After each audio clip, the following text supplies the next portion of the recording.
Justice Mansoor Ali Shah या justice Qazi Faez Isa या justice या Afridi, they are all very respectable जजेस। इसमें कोई इख्तलाफ नहीं है। बात सिर्फ इख्तियार की है। इख्तियार किसका होना चाहिए? पार्लियामेंट का क्या इख्तियार है? अगर सुप्रीम कोर्ट के किसी फैसले में वो इंक्रोचमेंट हुई है तो अरकान पार्लियामेंट के ऊपर फर्ज मनसबी है कि उसको दुरुस्त करें, उस गलती को दुरुस्त करें। आइन की गलत तशरीह अगर एक किसी मुकदमे में जो बेसिक स्ट्रक्चर का मुकदमा था जिसमें ये फैसला कर लिया गया कि दे वुड बी जजेस ऑफ देयर ओन कॉज, कि अगर दरख्वास्त भी जानी है तो उसी अथॉरिटी के पास जानी है जिसके खिलाफ दरख्वास्त है, तो दुनिया में कहीं ऐसा तरीकाकार राइज नहीं है। ये गलत हो चुका है और इस गलत को दुरुस्त करना पार्लियामान का काम है और पार्लियामेंट में बैठे लोग इसको अपने पॉलिटिकल एजेंडा से ज़रा डाइवोर्स कर लें और राइटफुल पोजीशन पर लेकर जाएं जैसे होना चाहिए। एग्जीक्यूटिव का तैनाती में एक ताल्लुक होता है, वो होना चाहिए। दुनिया में ये तरीकाकार राइज है। ये सवाल मेरे पास अक़वाम मुत्तहिदा में भी हुआ और जब हमने वो एग्जाम्पल्स कोट की, बताया कि अगर आप यूनाइटेड स्टेट्स का सिस्टम ले लें, एग्जीक्यूटिव का और कांग्रेशनल कमेटीज़ का अपॉइंटमेंट और रिमूवल में क्या तरीकाकार मौजूद है, यूके के अंदर क्या तरीकाकार है, आपके इस रीजन में जो कॉमनवेल्थ के ममालिक हैं जहाँ पर ये कवानीन और इस तरह के आइन राइज हैं, वहाँ पर क्या तरीकाकार है, तो एक बात क्रिस्टल क्लियर होती है वर्ल्ड्स बेस्ट अडॉप्टेड प्रैक्टिसेस के साथ कि नोबडी कुड बी मेड जज ऑफ देयर ओन कॉज। तो ये एक बड़ी दुरुस्त सिमत में पार्लियामान ने बड़ा दुरुस्त फैसला किया है, बड़ा राइटफुली फैसला किया है।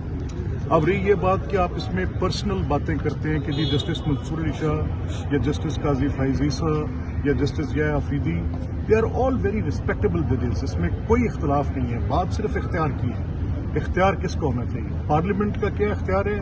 अगर सुप्रीम कोर्ट के किसी फैसले में वो इंक्रोचमेंट हुई है तो अरकान पार्लियामेंट के ऊपर फर्ज मनसबी है कि उसको दुरुस्त करें, उस गलती को दुरुस्त करें।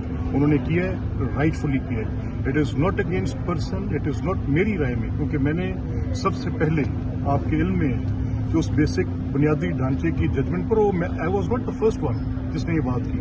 मुझसे पहले बड़े जय्यद, बड़े जूरिस्ट, बड़े अच्छे जजेस जिनमें सर फहरिस्त जस्टिस फजल करीम मरहूम थे और उनकी वो किताब the change is only constant is a blueprint to it, जिसमें बताया गया कि किस तरह से उस जजमेंट के साथ आपके सामने तारीख हुआ है 19वीं तरमीम कैसे क्या किस तरह कोर्स किया गया पार्लियामेंट को कि आप यहाँ तक जा सकते हैं, इससे आगे नहीं जा सकते। अगर if parliament start saying this vice versa to the जजेस कि आप ये जजमेंट दे सकते हैं, ये नहीं दे सकते, that again would be wrong. इसी तरह एग्जीक्यूटिव का एक किरदार है, इसी तरह आपकी अस्करी लोगों का एक किरदार है, इसी तरह एक मीडिया का किरदार है। जब तक अपने अपने स्फीयर में राइट जगह पर खड़े नहीं होंगे, इस आईनी तरमीम के साथ ये दुरुस्त सिमत में एक कदम है, एक कदम।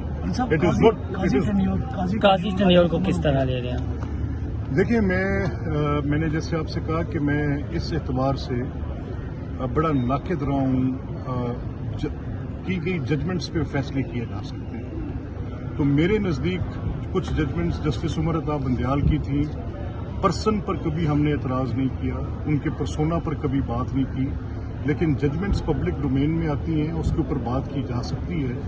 उन फैसलों पर हम तनकीद करते रहे। जस्टिस साकिब निसार साहब के फैसलों पर हम तनकीद करते रहे।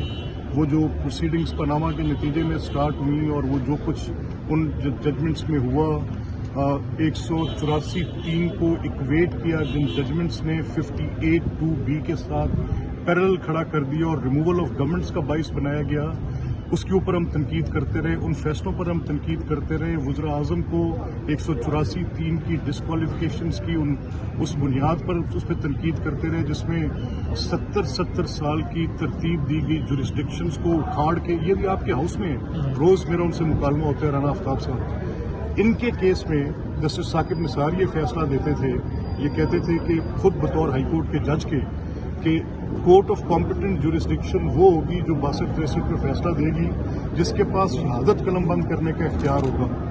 लेकिन 184(3) में जब नवाज शरीफ साहब के खिलाफ फैसला देना पड़ा तो वो सारी की सारी जुरिस्डिक्शन की अक्सर उतार के फेंकी। मैं जस्टिस काजी फैज़ ईसा के उन फैसलों को जिन पर उनकी बाइस ये तनकीद हुई पॉलिटिकल पार्टीज की, बैट की, सिंबल की, मेरा सिर्फ एक मुकदमा, एक सवाल है।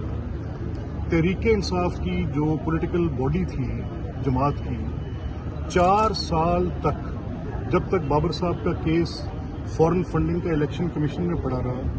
इन्होंने अपने इंतखाबात नहीं किए जो कि मैंडेटरी थे। Word is shall, political parties shall. Mandatory इंतखाबात इसलिए नहीं किए कि हमें इमरान खान के ऊपर पास आए हुए पब्लिक फंड्स जो डोनेशंस के नाम पे इकट्ठे हुए उनकी मिसयूज का या उनके ऊपर जो एलिगेशंस बाबर साहब ने लगाए थे उनका जवाब न देना पड़े। उनका फाइनेंस सेक्रेटरी नहीं था, उनका अकाउंटेंट नहीं था, उनका प्रेसिडेंट नहीं था। 4 साल तक वो फ्लाउट करते रहे। और अगर इलेक्शन कमीशन ने जब उनकी इल विल डिटेक्ट कर ली और प्रोसेस का वो हिस्सा नहीं बनते, किसी एक दूसरे प्रोसेस को चीट करने के लिए कि वहाँ पर फॉरेन फंडिंग के हिसाबात का जवाब देना पड़ेगा, तो क्या सुप्रीम कोर्ट को कंप्लीट जस्टिस करते हुए जब ये 8 जज साहिबान फैसला दे रहे थे इस फैक्ट को नजरअंदाज करना चाहिए? सो मेरे नजदीक सूटेबिलिटी पर लोग जब बात करते हैं तब गलत होता है। मैं आपके सामने पूरी जिम्मेदारी के साथ एक एक लफ्ज पर आपसे कह रहा हूं कि ये आईनी तरमीम आइन को दुरुस्त रंग में डालने की तरफ एक बेहतरीन कदम है। Justice Faiz Isa has performed. क्या उन्होंने देखें उसकी transparency. You as media person आप मुझे बताएं कि इससे ज्यादा ट्रांसपेरेंट प्रोसीडिंग्स और क्या हो सकती हैं जिस गोइंग लाइव। आज मैंने इस असेंबली की प्रोसीडिंग्स को लाइव किया है, तो क्या उसकी प्रोसीडिंग्स में बेहतरी आई है कि उसके अंदर अबतरी हुई है? बेहतरी है। मीनिंग बाय अपनी अपनी पॉलिटिकल सूटेबिलिटी पर आप जज साहिबान पर जब तक इतराजात करते रहेंगे